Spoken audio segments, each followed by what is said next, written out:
Hello, I want to talk to you about the Northern Powerhouse.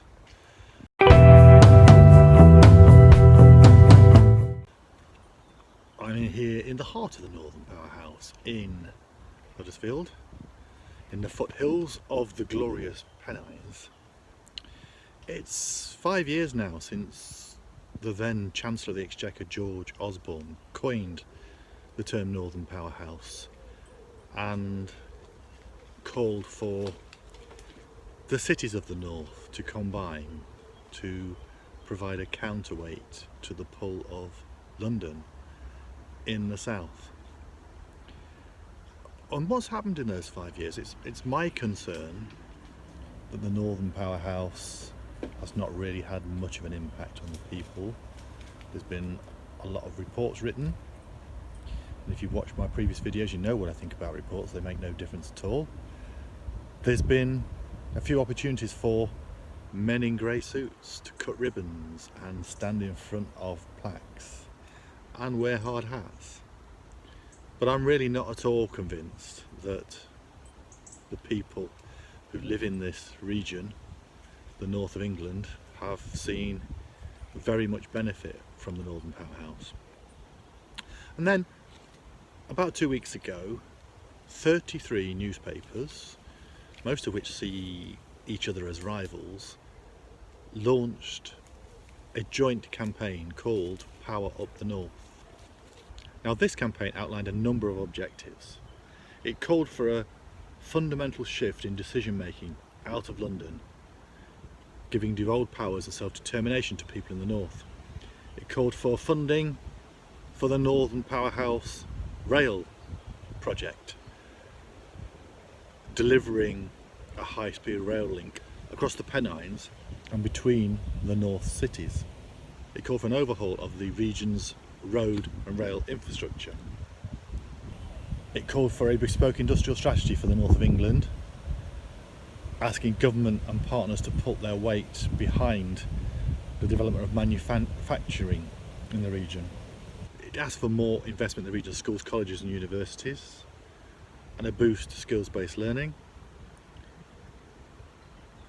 It called for more investment in social housing in the region, better digital infrastructure, support for the creative industries, and it asked for funding that's brought in to replace the lost EU funding after Brexit to be devolved to decision makers in the north of England.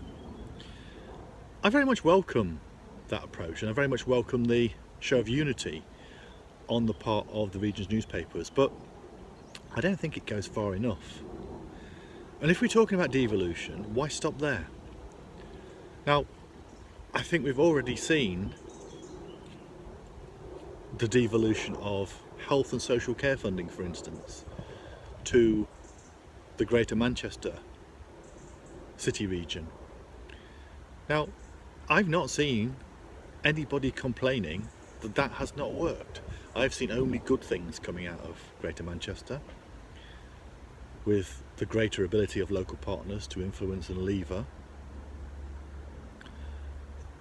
health and social care funding, and to align and combine the two, which is something that doesn't happen in most of the rest of the country. So why not devolve health and social care funding? And here's the other bit of my proposal: why not devolve welfare spending? The truth is, and those of us who were involved in the Big Society in the North initiative in the early days of David Cameron's government made this point time and time again, that the north of England is disproportionately dependent on public spending and also disproportionately dependent on welfare spending from government. Why not devolve welfare spending to the region? If we did that, we could do things like test out approaches to a universal basic income system, giving everybody a basic income, freeing them up from the fear of not being able to put food on the table, and being able to build on that to unleash their entrepreneurialism. Now, I don't think it's too big a step to go beyond the devolution that has already happened and that was being proposed, to call for health, social care and welfare also to be devolved. There are lots of people, lots of commentators out there who are quick to say that people in the north are too dependent on government. Well, let's take that government funding, particularly welfare funding, and use it to stimulate and invest in people's ability to look after themselves, to be entrepreneurial, to generate their own jobs and income. So that's my two penneth, and it's what I would add to the Power Up the North campaign. What do you think? Please tell me in the comments below.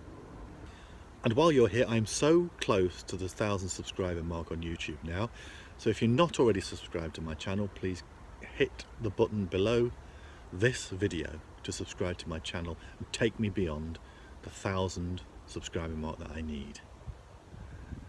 Thank you for watching this video.